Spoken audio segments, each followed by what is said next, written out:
What's good, everyone? Take Easy back here again. Going to do something a little different today. Instead of doing a wrestling video, we're going to do an NBA preview. I originally tried to go live on YouTube last week before the season opener and forgot to unmute myself after going outside to get the dog. So none of it was usable. So we're going to go about a week into the season. It's going to change the settings, or it's going to change the predictions a little bit here, just because we've been able to see a week of action. Try not to overreact too much, but there's a couple things that it's hard not to react to. So if you did watch that video and I got through one or two teams before muting myself, it might be a little different. So we're going to jump through the divisions first, talk about off-season additions and losses a little bit, and give a prediction based on the over-unders I saw. I was originally contemplating doing a off-season video, but the off-season didn't really flow enough. There's nothing as seismic as I thought, so nothing really excited me like now's the time to do a video. So we're just going to do a season preview instead. So let's start with the Atlantic Division, and the Boston Celtics are the first team up. I saw their over-under as 40.5. They are the most recent second apron casualty team in the league here. They had to trade away Kristaps Porzingis and Drew Holiday to get under the apron. They didn't really bring anyone in besides Anthony Simons. Brought in a couple rookies, brought in a couple minimum players. We'll go through that in a second. I think they might trade Anthony Simons. The first week has been pretty rough for them. I have knocked them down to a couple wins on my over-under prediction. I saw the over-under at 40.5. I went under. I think they're going to win 38 teams. I think they're going to be a play-in team. I don't think they're even going to make the playoffs this year.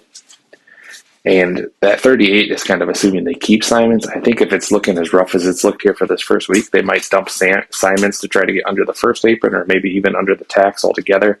Your starting lineup is Derek White, Peyton Pritchard, Josh Minot started the last game, Jaylen Brown, Neemias Quinta. Sam Hauser had been starting the last few games. Minot gives them a little bit more size, so I'm not surprised they made that switch. That was one of my big predictions before the season started, that Minot's going to end up a starter on this team. He's played his whole career on the Wolves as a second-round pick. Never got much playing time. He's pretty raw still, but he's got the size. He can do a little bit of everything. So on a team like this, desperate for size, I think he will get playing time. That's the real Achilles heel of this team. They have the worst front court in the NBA. I mistakenly thought it wouldn't be that big of a factor. I thought Luka Garza would look a little better.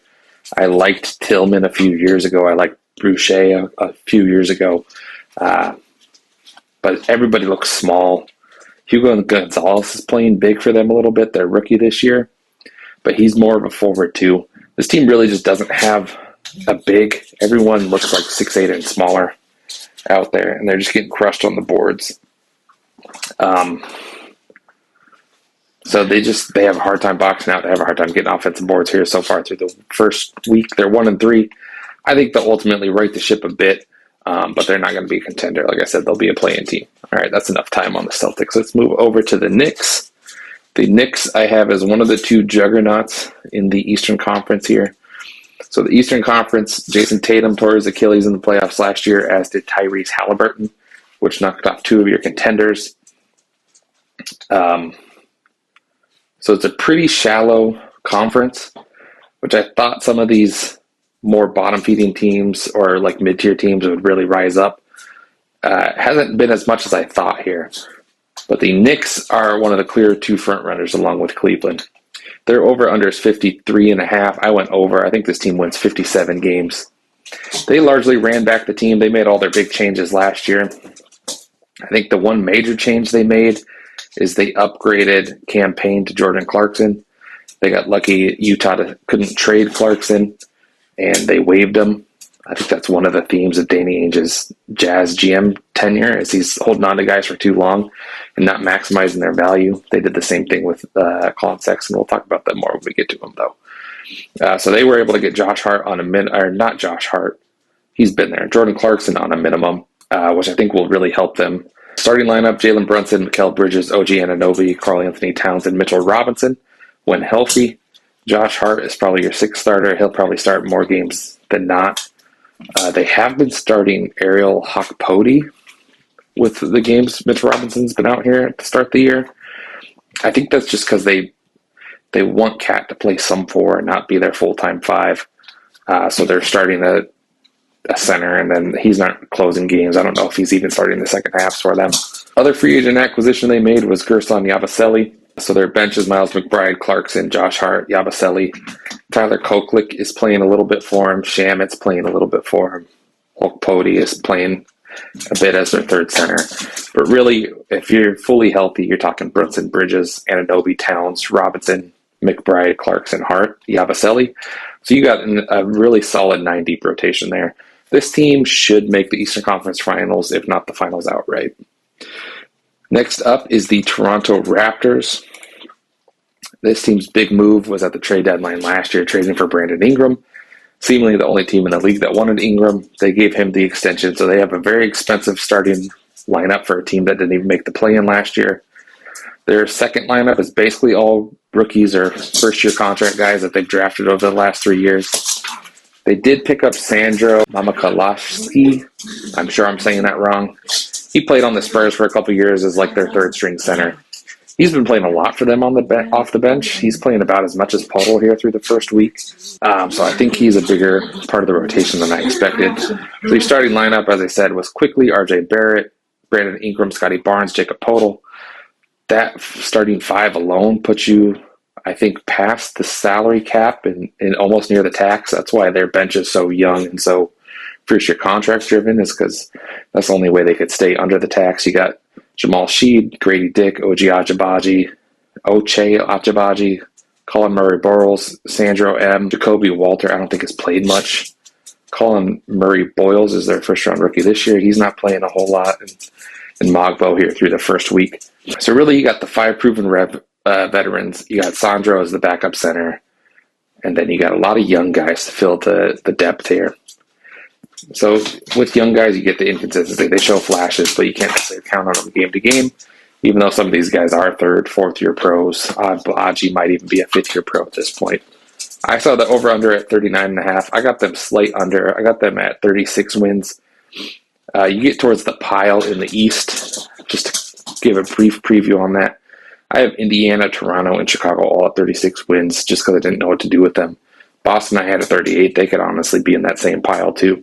So I just picked a team. I picked Chicago to make the play-in as the 10th seed out of that. So I got Toronto just missing the play-in at 36 wins. It's going to be tight for that 10 seed, assuming all these teams still go for it towards the end of the year. Toronto definitely is because they're cap committed, so they might be able to sneak into the 10th seed this year. Next up is probably the worst team in the NBA, the Brooklyn Nets. I was very excited for Brooklyn's offseason. They had copious amounts of cap and a lot of teams that needed to duck aprons, along with 4 first-round picks, I believe. They acquired a fifth-round pick, doing a salary cap or a salary dump, bringing in Terrence Mann. So I was excited. They had, I think, the 8th pick. So I thought with 5 picks and only 1 lottery pick, they might trade 3-4 picks in a bundle to get a lottery pick. That wasn't the case. They used all 5 picks, which was crazy to me. And they basically got ball handlers and ball-dominant players with all 5 picks. So their team is a mess. I thought they would be a lot more of a trade dumping ground. They only did 2 trades from what I can recall. Or they did 3 trades. I forgot about Haywood Highsmith, who I'm not seeing even on their depth chart on ESPN right now. I wonder if they waived him. But they got a second-round pick for Highsmith. They traded Cam Johnson for Michael Porter Jr. and 1 first, which seemed like terrible value. And then they did take on Terrence Mann for the first-round pick. It was like in the mid-20s. Starting lineup looks like one of the rookies, Ben Seraph, Cam Thomas, Terrence Mann, Michael Porter Jr., Nick Claxton. They brought back Day'Ron Sharpe and Zaire Williams in the offseason. And then you got a lot of first, second, third-year pros rounding up the bench. Igor Demin, Nolan Traore, Jalen Wilson, Tyrese Martin, Noah Clowney, Danny Wolf. This, like I said, this is the worst roster in the NBA. It's a lot of kids, so there may be potential here, but there's also, you're probably talking the least amount of NBA talent in the league. A lot of these guys, when you got 5 rookies, you assume probably about like 50% of rookies are a bust. So you're thinking out of these 5 picks, 2 of these guys probably aren't even NBA players, but they're all going to be in the rotation. Over-under was 20.5. I had them way under. I think this team might win single digits. I gave them 10-72. I don't think there's any way they get to 20.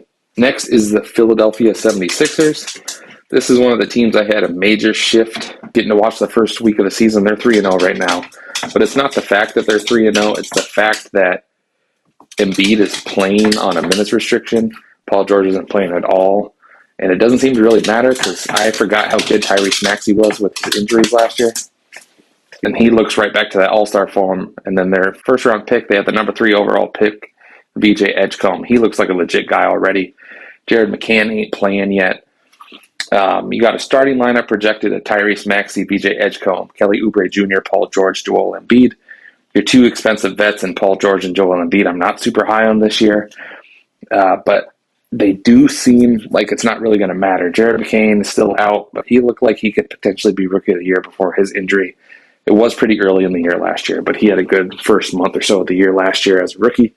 Quentin Grimes they brought back on a qualifying offer. He'll be unrestricted free agent next year, so he's playing for money, so he's looking to impress. Jabari Walker has hung out on the edge of the NBA for a while, started his career in Portland. He's always flashed pretty good. He's never just been able to get regular playing time. It looks like he's going to get that playing time on this roster.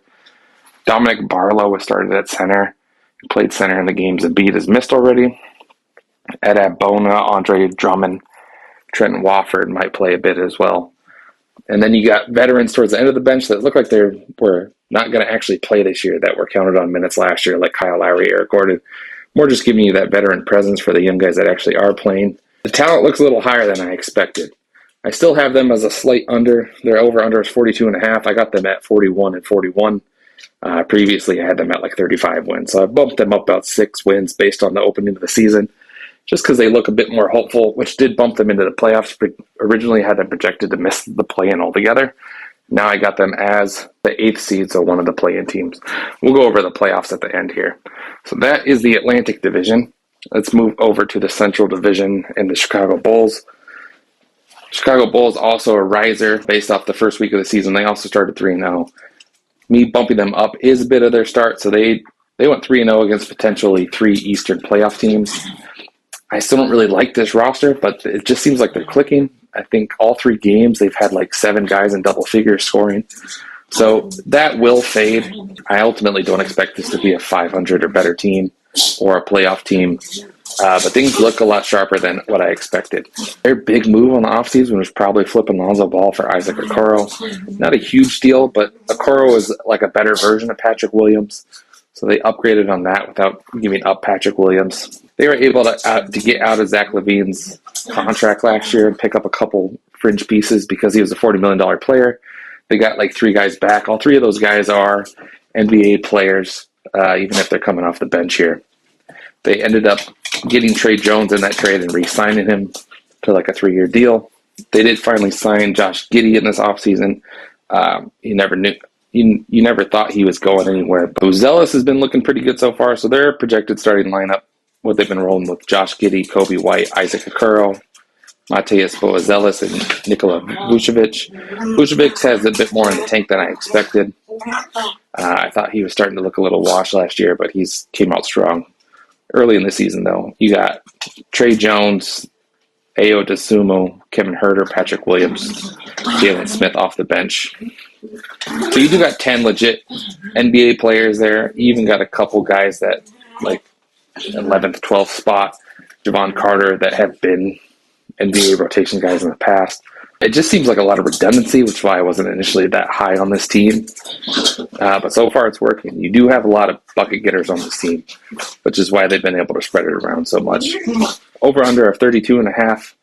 I gave them an over, and I had them projected at 36 and 46, being one of the last play-in spots. I think I said they were at the 10th spot. Next up are your front runners in the Eastern Conference, the Cleveland Cavaliers. They had the highest over-under of 56.5. I got them over, and it's a 60-win team.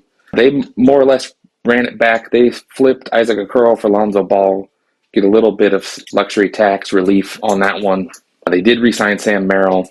They brought in Larry Nance Jr. on a minimum contract, and they pretty much ran it back with everyone else. Projected starting lineup: Darius Garland, Donovan Mitchell, DeAndre Hunter. Their trade deadline acquisition last year, Evan Mobley, Jarrett Allen. You got Lonzo Ball, Sam Merrill, Dean Wade, Larry Nance Jr. off the bench. Get a little bit of Jalen Tyson in there, especially with Garland out right now. Craig Porter showing flashes in the past. They brought in Thomas Bryant to be their third string center. So this team, you got a lot of high-end potential. Maybe not an MVP candidate, but Mitchell might get a couple fifth-place votes or something like that.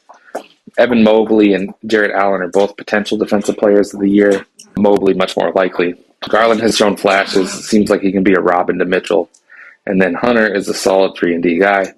Lonzo Ball, when healthy, gives you a nice defensive guard off the bench. And Larry Nance Jr. and Dean Wade give you a little bit of a punch off the bench as well as Merrill's three-point shooting. This is a really strong team. They go 9-10 deep.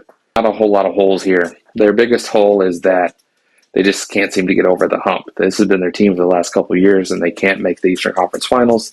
The field is much weaker this year. I expect them to do it this year. Next up, you got last year's surprise team, the Detroit Pistons. They were set up to be a salary cap team in the offseason. All their veterans were on expiring deals. Their best free agent was Malik Beasley, who got involved in that gambling scandal. He might still return to the team. I think he's been rumored for the Cavaliers lately. So they had to replace him. They replaced him with Karis LeVert, signed him.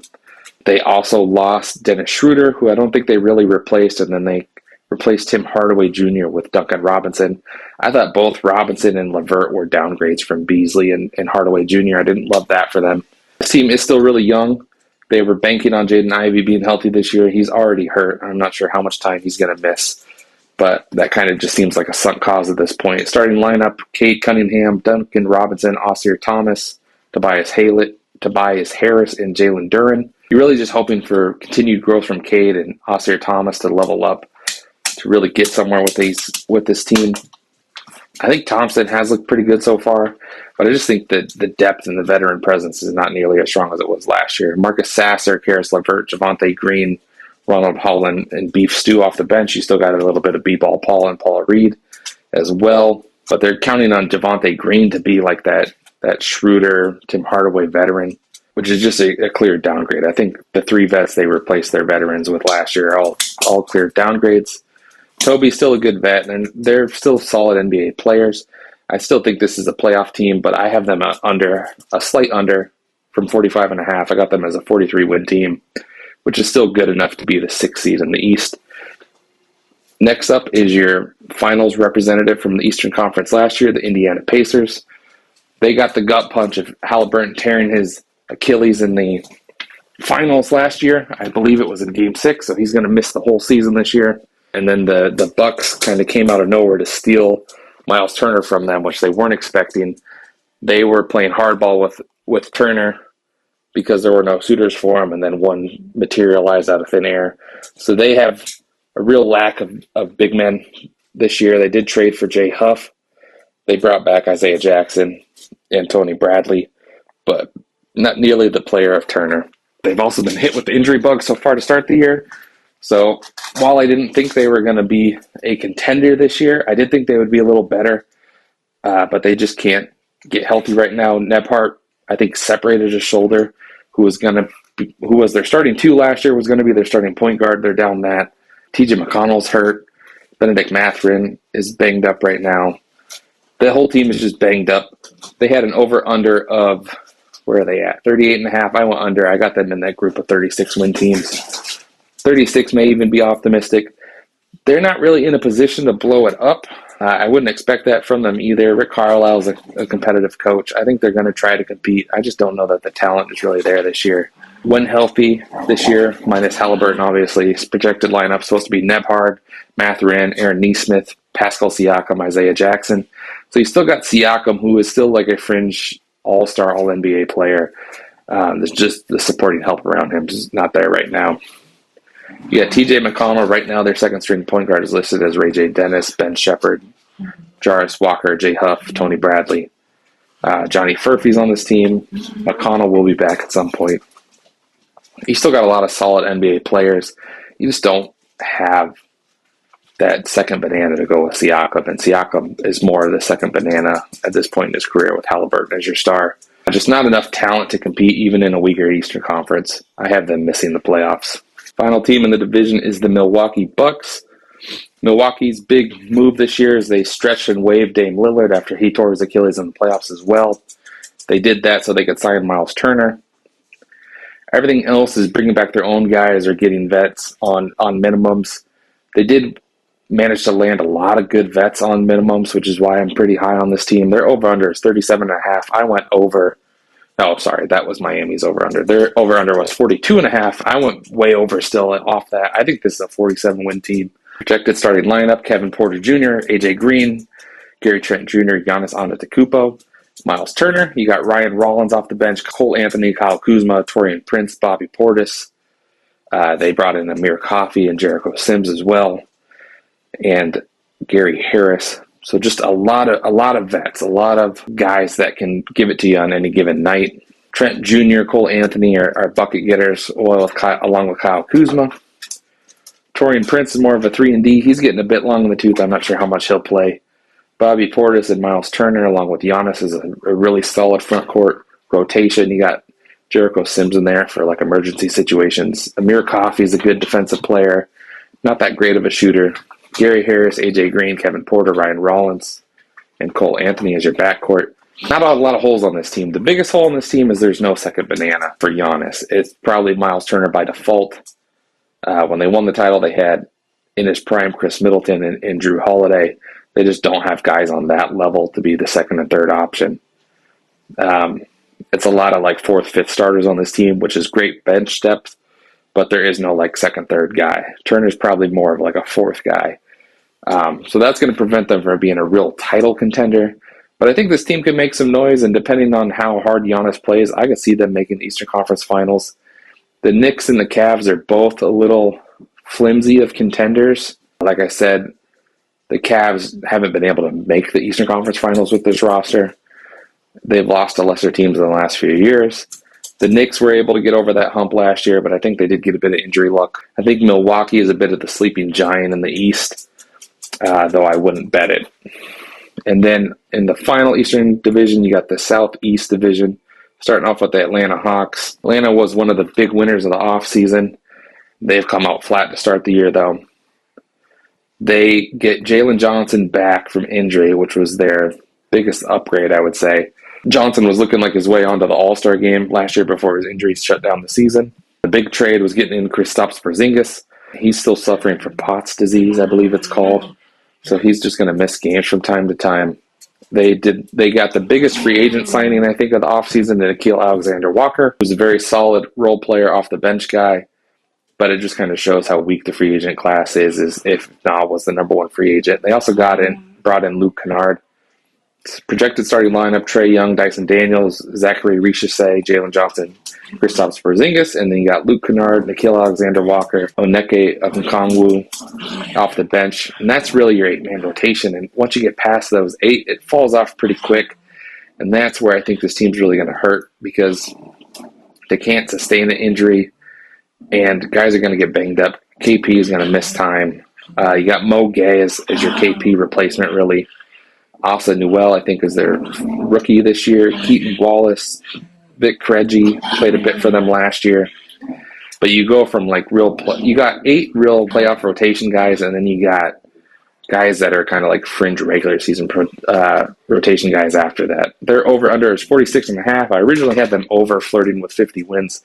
After the first week of the season, I went slight under. I gave them 46 wins, so just a half game under.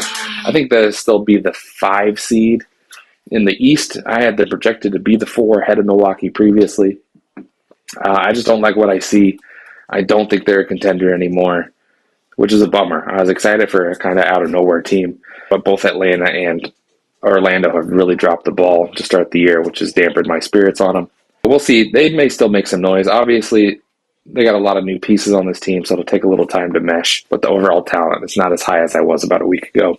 Next up, let's just jump to Orlando, go a little bit out of order on my list here. The other playoff team in this division, Orlando Magic. Well, actually, I got 3. We'll get to Miami in a bit. Orlando had the biggest trade acquisition in the East, and maybe the biggest overall. I would still say Kevin Durant, KD is the biggest acquisition of the offseason. But this team traded 4 first-round picks for Desmond Bane, which is right along those lines. He's just not quite the level of KD, even at KD's age of 38 now. They replaced, Corey Joseph with Tyus Jones to be their backup point guard this year. And they pretty much brought everyone else back. They lost Gary Harris and Cole Anthony. They traded Cole Anthony and KCP for Bane as the salary matchers. Then lost Corey Joseph, who I think was starting for them in the playoffs last year, but he didn't even get a second NBA not a second NBA contract, but a contract this offseason. And whoever else, I just forgot whoever else the other name was that they lost, Gary Harris, who's on the Bucks. Starting lineup projected to be Jalen Suggs, Desmond Bane, Franz Wagner, Paulo Banchero, and Wendell Carter Jr. Got Tyus Jones, Anthony Black, Tristan Da Silva, Jonathan Isaac, Gogo Batata off the bench. You still got Jace Richardson, Jet Howard, Bo Wagner, Franz Wagner's brother, rounded out. So you got pretty solid depth on this team. The story with this team is I think they've gone 12 consecutive years being a bottom 10 offense. The Magic, which was the big reason for the Bane trade. We're only a week into the season, but they're 1-3. The offense doesn't seem fixed at all, which is really discouraging. It just kind of seems like a cursed franchise. I thought they should have moved on from Jamal Mosley, the coach last year. I understand why they brought him back because they've had some success with Paulo and Franz, but I think they should have been doing better than what they have. I'm not sure if they won a playoff series 2 years ago or not. Maybe they won it the last offseason, but only 1 playoff series wins with this team. And now these guys are all on their second contracts already. So Mosley's had a lot of time, not a lot to show for it. I was surprised they didn't move on because this team is going to be a second apron team next year with the roster they currently have constructed. And you would like to see a lot more from it. Early season returns aren't great. Over under is 51.5. I went under. I got this as a 49 win team. Just missing the $50 win margin. I just don't see it in the team right now on the opening week. I'm sure they will get a little better as time goes on, but the offense is stale. The defense is still okay, and that'll round into shape, but still the 3 seed in the East, so I still think this will be a good team. I just thought they were a potential conference finals and finals contender, but first week of the season, I'm not seeing it. So then we'll jump to the third team, like I said, the Miami Heat, which I also have projected to make the playoffs. Their over-under is 37.5. I'm betting on Heat culture here in the over. I got them at 41 wins exactly. Let's see. So they traded Jimmy Butler last year at the trade deadline. Got a couple pieces, Slow-Mo and Kevin Love and Andrew Wiggins. They flipped Slow-Mo and Kevin Love to bring in Norm Powell, who's starting right now while Tyler Hero's out. They did a sign and trade of Duncan Robinson to get Simone Fontecchio in on this team. They drafted Kasparis Jakuchunis, point guard out of Illinois, I believe. Drew Smith is healthy again this year. Starting lineup, they brought back Davion Mitchell as well. Starting lineup right now is Davion Mitchell, Norm Powell, Andrew Wiggins, Bam Adebayo, Kalal Ware, Chaka Kunis, Drew Smith, Hami Jaquez is still on this team. Fontecchio, Nikola Jovic is your bench. Tyler Hero will be back at some point. I guess they're starting both their centers, which is why it looks like they don't have a backup center. I think this team's got a lot of talent. I'm not sure how the pieces fit really. They're 2-1 to start the year, so I think it's fitting a little better than all of us thought. But I think you just got a legit like 7 NBA rotation guys, plus whatever Jovic and Jaquez is. Drew Smith is a good defender for this team as well, and then you got the rookie. So you're talking maybe upwards of 10, 11 real rotation guys. I think that's good enough to be a playoff team in the East. I think technically I have them as the 7 seed, so they will be a play-in team, but I think they'll be the best team in the play-in and land that 7 seed overall. Next up is the Charlotte Hornets. Charlotte Hornets took some draft picks from Phoenix last year to bring in to take a salary dump of Yusuf Nurkic.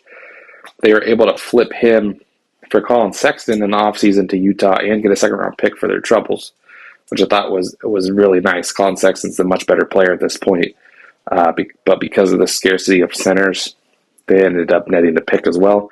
Not that the second-round pick's really going to help them, but when you can add draft assets as well as the best player in a trade, you do that 10 times out of 10. They drafted Con Knippel, I think, with the 4th overall pick, and they got Ryan Kalkbrenner with one of the first picks in the second round, who's their starting center this year. Starting lineup, LaMelo Ball, Colin Sexton, Brandon Miller, Miles Bridges, and Kalkbrenner. Got Trey Mann, Knipple, Grant Williams when healthy off the bench. I feel like they're missing some names here. You got last year's first-round pick to Jane Saloon.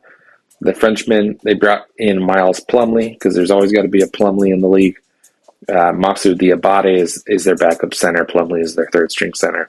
So a couple interesting pieces on this team. Brandon Miller back. He's already hurt, unfortunately.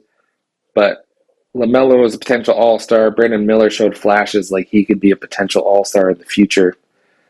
People are high on Knipple. So you got three potential like real building blocks. I'm a little dubious on Ball. And then the other two guys are too young to really say. Miles Bridges, despite his allegations and scandals, is a solid NBA player, as is Colin Sexton. Kalkbrenner's look really good so far, though it's only 3 games in. Trey Mann seems to have found his legs in his NBA career. He's looking like a real NBA rotation guy. So you do probably got 5 to 6 real NBA rotation guys on this team, but still lacking a lot of talent after that.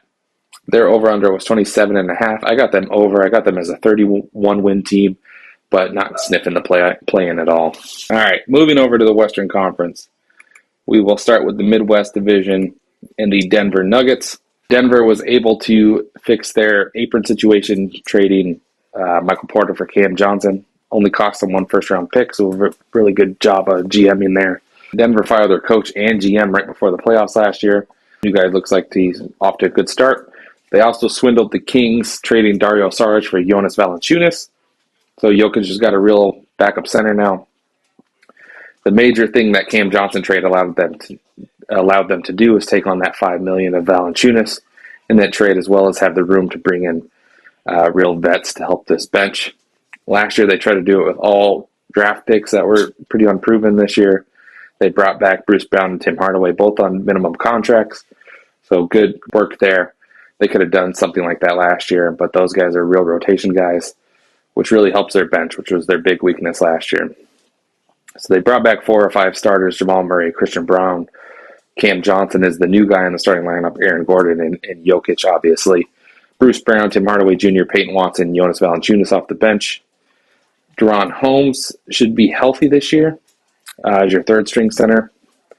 He's coming back from a serious knee injury. I'm not sure how much he'll play. They still got Zeke Naji, Jalen Pickett. Those are 2 guys they were really counting on last year, along with Hunter Tyson. I don't think they're going to play that much this year, but they at least have experience playing major minutes. Over-under was 53.5. I got way over at 58 wins. I think Denver is pretty clearly the second-best team in the NBA this year, behind only Oklahoma City, which we'll move on to next as the best team and the reigning champions. The Thunder pretty much just ran it back this year. I don't think they have any notable acquisitions. They did have a lottery pick, I believe, but I think that guy's out for the year, just like their lottery pick last year, Topic.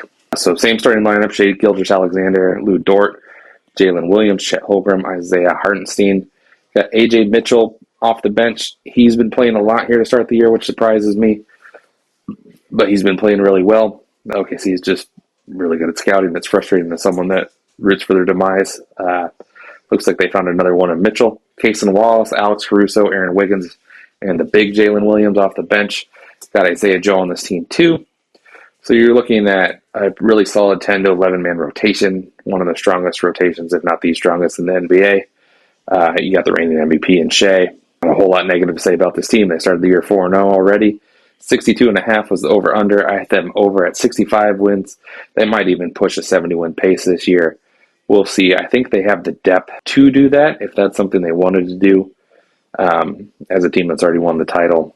They got a couple of young guys on the bench that might help them out. They still got Ousmane Deng. Not sure how much any of those guys will play. Next up is my team, the Minnesota Timberwolves. No big acquisitions. They did lose Nickeil Alexander-Walker in free agency. They couldn't afford him, trying to duck the second apron. Letting Na go allowed them to do that. They brought back Naz Reid and Julius Randle on long-term deals. Brought back Bones Highland on a minimum contract. I bring that up because he's been playing over Rob Dillingham. I didn't expect him to get minutes, but that's what's happening. So with that, Nickeil Alexander-Walker minutes are going to go, I thought, to the 3 young kids, Terrence Shannon Jr., Jalen Clark, and Rob Dillingham. Dillingham's out of favor right now, so it really just seems like Terrence Jr., Terrence Shannon Jr., TJ Shannon, and Jalen Clark fill in that 8-9 role with Bones and Rob kind of competing for the 10th role on this team. Ant picked up a strained hamstring. He'll miss a couple weeks. I don't think it's a big deal. He'll miss like 8 to 10 games. Shouldn't really change anything too much overall. I maybe could have docked the over-under a win or two, but I just left it as is. Over-under at 15.5, I went slight over. 52 wins, 30 losses for this team.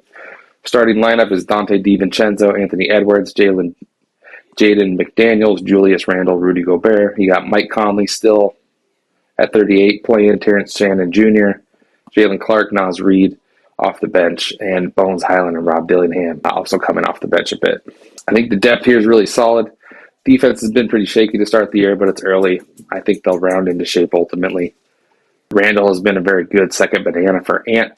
While Karl Anthony Towns still a better player, I think Randall is a better fit overall for this roster. Rudy's a little shaky so far to start the year, but it's early, and I think he's just kind of at that point of his career where he's not an 82-game player anymore. He'll still play close to 82 games, but he's just not going to bring it every night, but he'll bring it when it matters. TJ Shannon showed real flashes in the offseason. He showed real flashes in game one. It's just going to be shaky with a second-year player. Jalen Clark, Rob Dillingham, all second-year players. I think that's why Bones is playing, because Bones is oddly like the veteran of the younger guys. I think he's in his fourth or fifth year.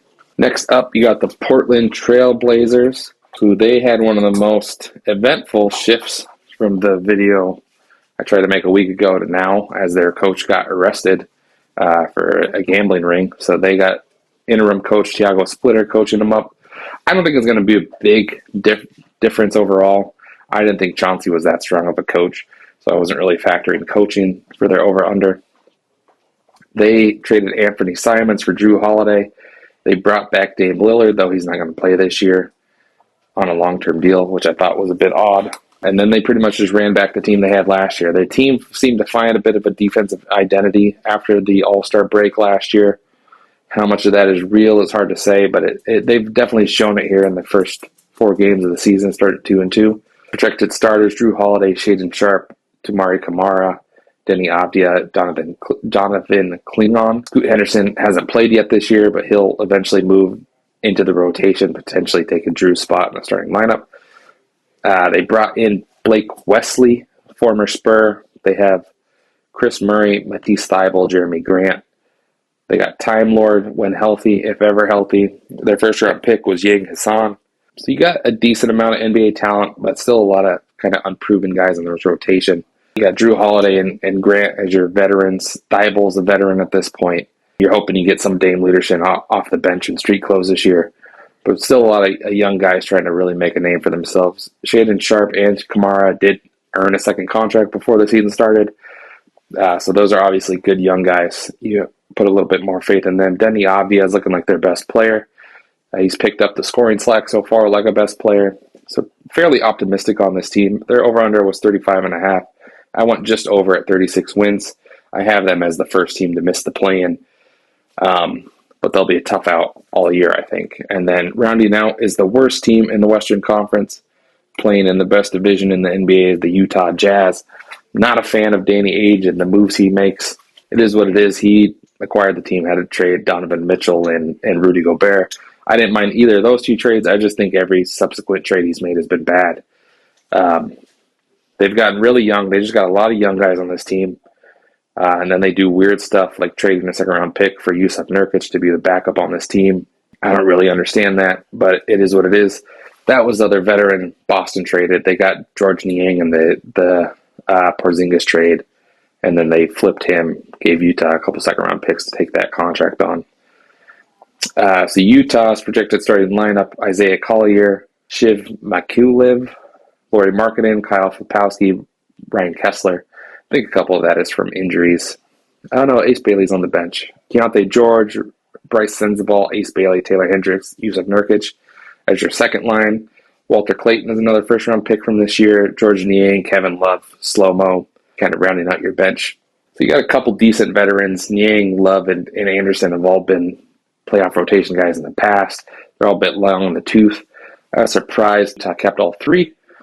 But you probably do want some veterans around all these kids. It's just a lot of kids, and not necessarily any can't miss prospects. Ace Bailey is maybe their best one. He was projected to go top 3, kind of tanked the draft process, fell to 5 to Utah.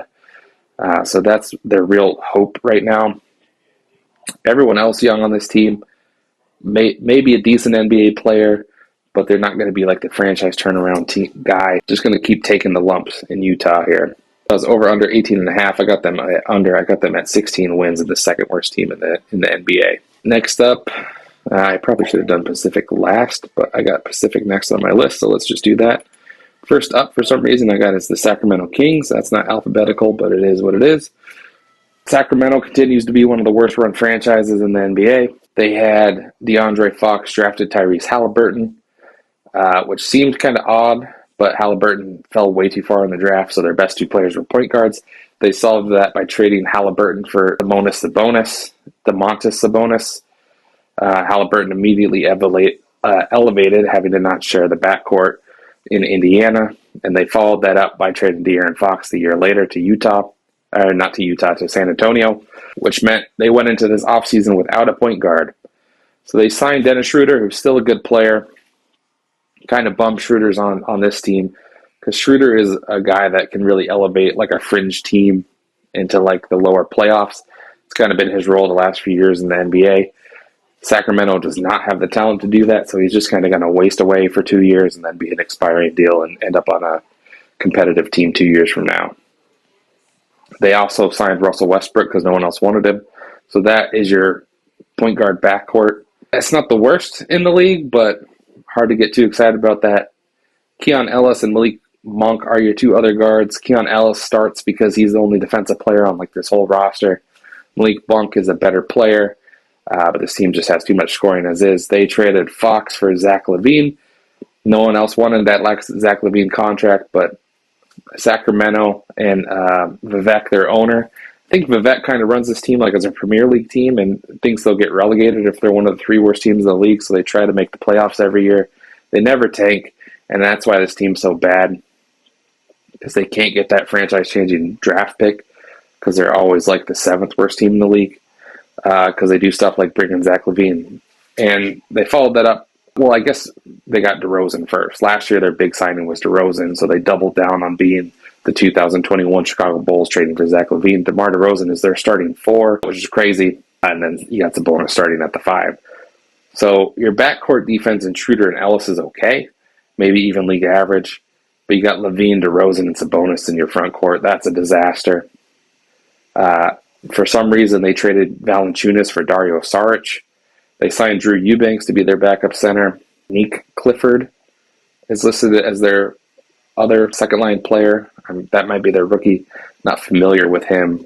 Devin Carter is their first-round pick from a couple years ago. They brought back Doug McDermott. Keegan Murray, they signed to a big contract. He's out right now. So I guess Keegan would probably start over Keon Ellis, ideally, which downgrades you off defensively, but probably helps the offense a little bit. There's just not high-end talent on this team. I think Sabonis is overqualified to be a number 2, but he's not a number 1. Zach LaVine is kind of like a glorified 6-man in a lot of ways. He's too good to be a 6-man, which is why he gets paid like $40 million a year. But that's just a disaster because he's not like a top 40 player in the league. DeMar DeRozan's too long in the tooth to really matter, though he can still get a bucket. This team just can't stop anyone. They're going to be one of the 5 worst defensive teams in the league, and the offense isn't going to be good enough to overcome that. 35.5 was their over-under. I went under. I think this is a 30-win team. They may cover and hit the over, but their over would be like 36, 37. Ultimately, this isn't a playoff team, even best case scenario. Next up, you got the worst team in the division, somehow worse than Sacramento. They may be able to pass Sacramento for 4th place in the division is the Phoenix Suns. This team traded away Kevin Durant. They have no draft capital whatsoever. They did kind of punt a little bit this year and try to actually field a real team. Their owner, Matt Ishbia, just doesn't seem to really get the way you build NBA teams. He keeps kind of doubling down, trying to be good every year. Like Vivek, I don't think he wants to admit he's wrong. So this team is just the biggest disaster in the league.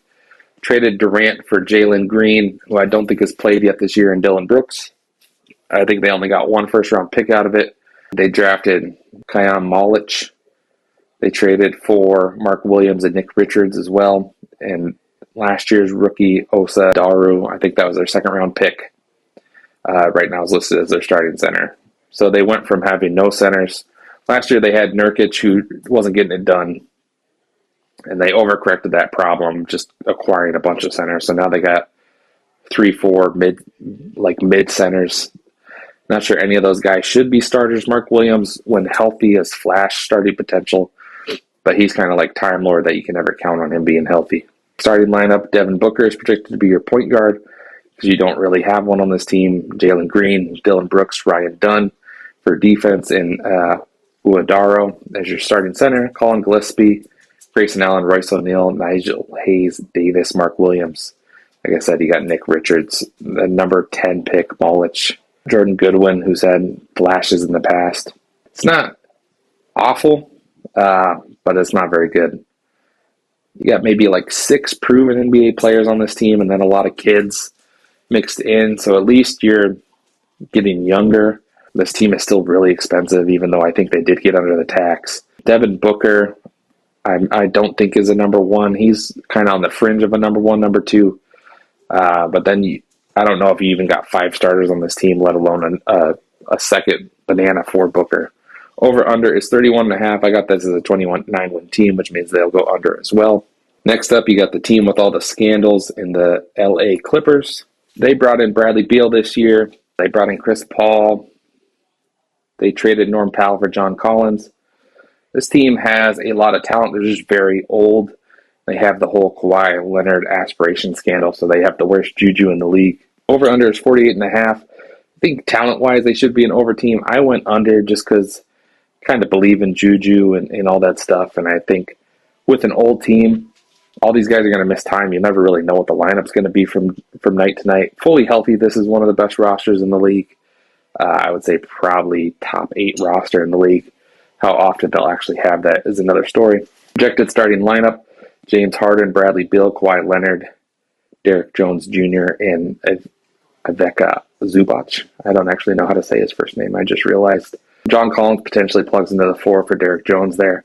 Very strong, maybe one of the starting lineups in the league, assuming health, which you can never really assume with Bradley Beal and Kawhi Leonard. You got Chris Paul, you got Bogdan Bogdanovic, who they got for Terrence Mann at last year's trade deadline.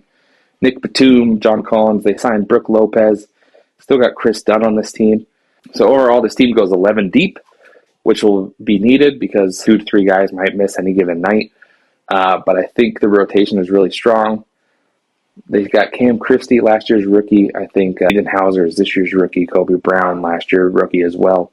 Not sure how much those guys will really play. But like worst case scenario, 5-6 guys are out. They got some young legs to cover. Next up is the Los Angeles Lakers. They traded for Luka Doncic around the trade deadline last year. That's their big acquisition. They traded all their front court depth, Anthony Davis being the major piece, obviously. So their big free agent acquisition was DeAndre Ayton. After him and Portland parted ways in a weird way, they just bought him out for over $25 million just to get him off the team. This team also brought in Jake LaRavia and Marcus Smart. Starting lineup projected to be Luka Doncic, Austin Reeves, Rui Hachimura, LeBron James, DeAndre Ayton, Jared Vanderbilt, Jackson Hayes, Jake LaRavia, Gabe Vincent, Marcus Smart off the bench. You got Dalton Connect on this team as well. LeBron has back issues, which they're trying to downplay, but it sounds like it's something that's going to persist over the entire year. Luka's out right now with something minor, not a huge deal. So they're already racking up the injuries. Watching this team play, we haven't seen LeBron yet this year, but your top 3 guys, LeBron, Reeves, and Luka, are maybe the best top 3 in the NBA. But once you get past those guys, I'm not sure I really like anyone on this team. I know I underrate Hachimura because I didn't like him his first 3 years or so in the season. He seems to have figured it out on the Lakers. He's been on the Lakers about 3 years now. But I think he's still kind of like a fringe starter, off the bench kind of guy ultimately, but he's their 4th best player. Ayton obviously has a lot of talent as a former number 1 overall pick, went over Luka Doncic in the draft. This is now his 3rd team, and his 2 prior teams didn't seem sad to see him go. I think he's just a guy that doesn't really have that winning mentality ultimately, though he has the talent. Marcus Smart does have the winning mentality, but he's just getting too old now. They brought him in to be the defensive stopper on this team. That's the dirty secret about the Lakers. No one is very good defensively on this team. The problem is Marcus Smart's too old to guard guards now. He can still guard forwards decently, but they brought him in because Luka and Austin Reeves are your starting backcourt, and both of them are minus defenders. I'm not really sure what Jake LaRavia's role is on this team. I'm not super familiar with his game, though he's been in the league about 4 or 5 years. He seems like a decent player, but he seems like a fringe rotation guy. I'm not sure he's a real playoff rotation guy. He was on Memphis. I believe Memphis originally drafted him. Sacramento oddly traded for him and then didn't bring him back at the trade deadline last year. Dalton Knecht was last year's first-round pick. He seems to have fallen out of favor since they tried to trade him for Mark Williams before rescinding that trade on the technicality. This team's over-under was 47.5. I went slightly under. I went with 46 wins. And then the final team in this division, I think, is going to be the best team in this division, is the Golden State Warriors. I didn't think that a week ago before the season started, but seeing this team in action, I'm much more of a believer in it. They got Jimmy Butler at the trade deadline last year. Restricted free agency has been weird with the new apron rules. So Jonathan Kuminga was a restricted free agent until the last day of his legality before he had to sign the qualifying offer, and they finally signed him. I bring that up because it delayed them doing all their other signings, so they knew what apron they had to fit under and all the rules the contracts had to fit under. So they went the whole offseason with like 7 players on the roster, which made it hard to be super optimistic on this team. But they brought in Al Horford, they brought back Gary Payton Jr., and they brought back D'Anthony Melton. He hasn't played yet this year, but all 3 of those guys should be in the rotation along with Kuminga. So until like the last day of training camp or the preseason, they had 4 rotation guys not on the roster. So I was a bit lower on this team originally, 45.5 is their over-under. I think I was still over at 46 wins. I bumped them up 3 wins to 49 in the 4 seed in the West. And they might give Minnesota a run for their money in the top 3. The Achilles heel of this team is just really old. Guys are going to miss time, but right now everyone's healthy other than D'Anthony Melton. And with everyone healthy, they really seem like a force. Starting lineup: Stephen Curry, Brandon Podziemski, Jimmy Butler, Jonathan Kuminga, Draymond Green. Got Al Horford, Moses Moody, Buddy Hield. Will Richter, I believe, is their rookie this year, who has looked really good. Quentin Post plays a little bit. Gary Payton II. I guess that's interchangeable to junior. They still got Tracy Jackson Davis and D'Anthony Melton. So we're talking a team that goes like 12 deep when healthy. They're going to need that depth because Butler's going to miss probably 20, 30 games. Al Horford's actually been a bit of an Iron Man despite his age, but he's coming up close to 40, so you expect him to miss like 20 games this year. Same with Steph. Steph always misses 10-plus games. So how much the starting lineup is really going to play together is the big question so far. They're 4 for 4 in games, so I would have set like the over-under at like 25 games.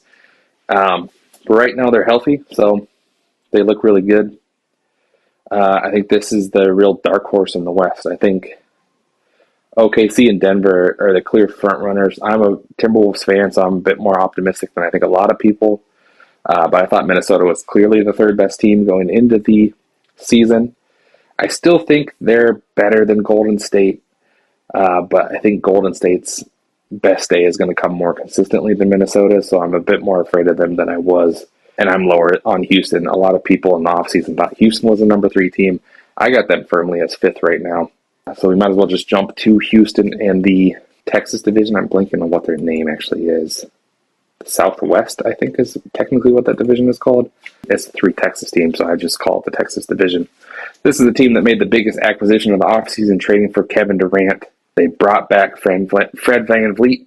They had to rework his contract. He tore his ACL, unfortunately, in preseason, which is a really big injury for them, despite him maybe being their 4th starter, because this team has no guard depth. They went very big. They signed Dorian Finney-Smith to a 4-year contract. I think they gave him the biggest contract in the offseason, so that would be your contender with Nickeil Alexander-Walker as biggest free agent signing. They brought back Steven Adams. They signed Clint Capella. They signed Josh Okogie, who technically is a guard. I think he's more of like a super, super small 4 because he can't shoot at all, but he is a good defender. So this team is just massive. but they just don't really have a creator. Projected starting lineup is Ahmed Thompson, Kevin Durant at the shooting guard position, Jabari Smith, nearly 7 feet tall guy at the small forward, Alfred Sengun, has been their center the last few years, starting at power forward, and Steven Adams at center. So very big. I think everyone is 6'8" or bigger in the starting lineup. You potentially got like 3 7-foot guys in the starting lineup. But basically everyone besides Steven Adams is playing down a position. So it's odd. It hasn't worked so far. They're 1-2 to start the year. But I think this team's going to be a defensive force. I think overall they'll be fine. I just don't think they're an actual title contender. But they're going to be a bitch to play on any given night, especially when fully healthy. Reed Shepherd, I think, was a top 3 pick last year as their backup point guard. He's probably more of a shooting guard, but everyone has to play down a position on this team. They brought in Josh Okogie, who's playing a lot more than I expected. They still got Tari Eason, who's a defensive force. Finney Smith and Capella, like I said. Aaron Holiday's the only true point guard on this team that's healthy. They like him. He's been on the team about 3 years now. He's a decent player, but he's kind of like a fringe rotation guy ultimately. But I think he'll probably play on this team, just given the lack of guard play that they have. So you got Ahmed Thompson, who's probably more of a small forward that has to play point guard by default on this team. He's athletic enough to do it, but I don't think it's a natural position for him. Reed Shepherd couldn't get minutes last year on this team, but he has to play. And then you got Aaron Holiday. So the guard rotation is a real big X factor for them. They technically could trade Fred VanVleet at the trade deadline to try to bring in a guard.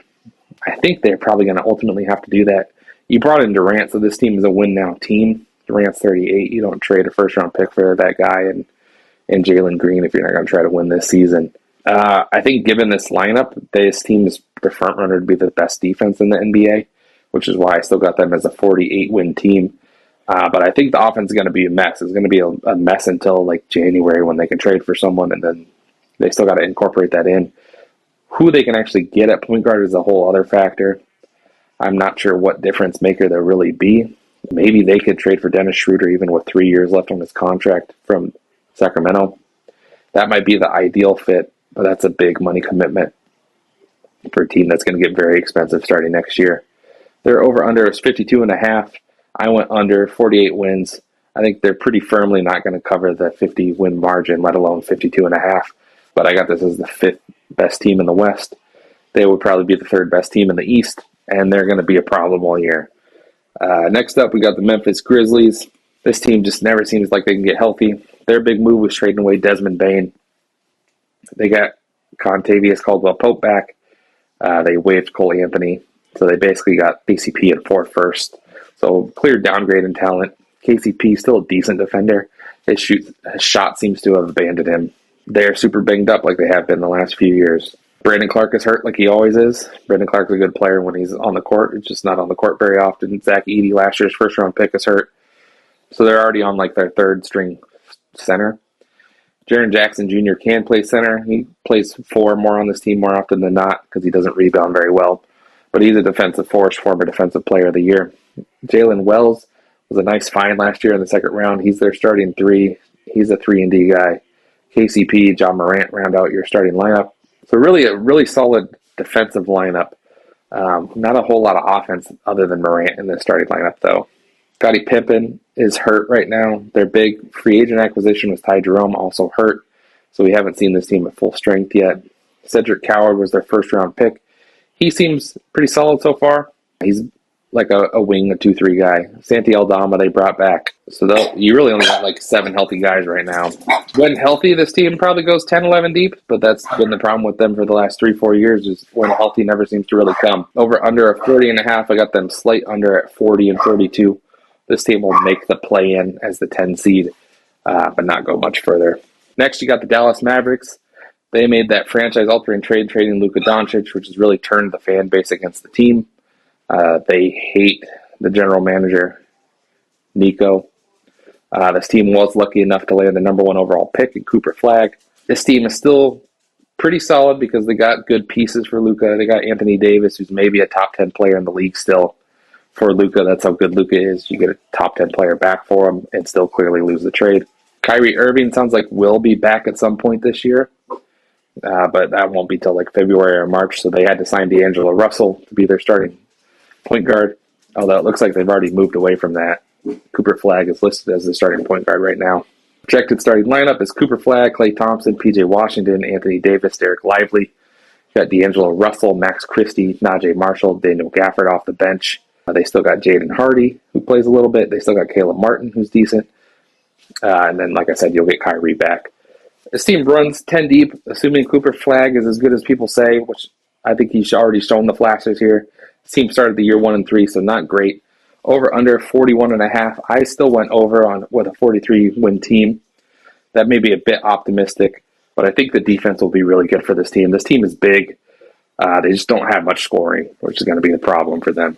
Next up, you got the New Orleans Pelicans. New Orleans did the unprecedented move of signing the worst general manager. Well, they fired their general manager and they signed the worst general manager of the 2010s and paired him with the worst general manager of the 2020s, bringing in Joe Dumars and Troy Weaver. And they immediately made dumb trades because that's what those guys do. They traded CJ McCollum, Kelly Olynyk for Jordan Poole and Sadiq Bey. They traded next year's first-round pick to move up 10 spots in the draft, which was still only to like the 12th pick to take Derek Queen. So this is, I have them as the second worst team in the West, and they traded their unprotected first-round pick next year. It's a disaster. It's hard to really say anything else but that. Starting lineup, Jordan Poole, Trey Murphy, Herb Jones, Zion Williamson, Yves Missi. I like Missi. Zion flashes like that top 10 potential when healthy. That's always just a question of if. Herb Jones, Trey Murphy have been good players in the past, as is Jordan Poole. I think the ship has sailed on Poole. Overall, that starting lineup's not terrible. Jeremiah Fears, I think, was the 8th pick this year. Jordan Hawkins is a first-round pick from a couple years ago. Sadiq Bey, Derek Queen. Their big signing was Kevon Looney. They still have Jose Alvarado on this team. So overall, depth-wise, it's not terrible. It's just bad vibes and bad juju always with New Orleans. Jordan Poole is like a franchise sinker.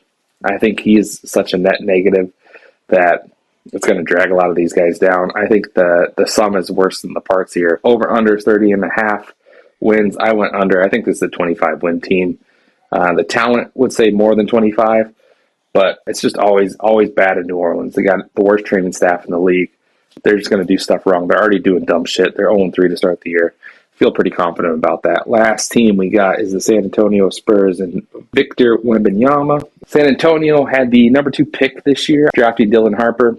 They had the Rookie of the Year last year in Stephon Castle, and then they made a big trade for De'Aaron Fox. They re-signed Fox, so they're kind of stuck with him. They gave him the big money contract, but they're 2 young, talented guys. They're both guards.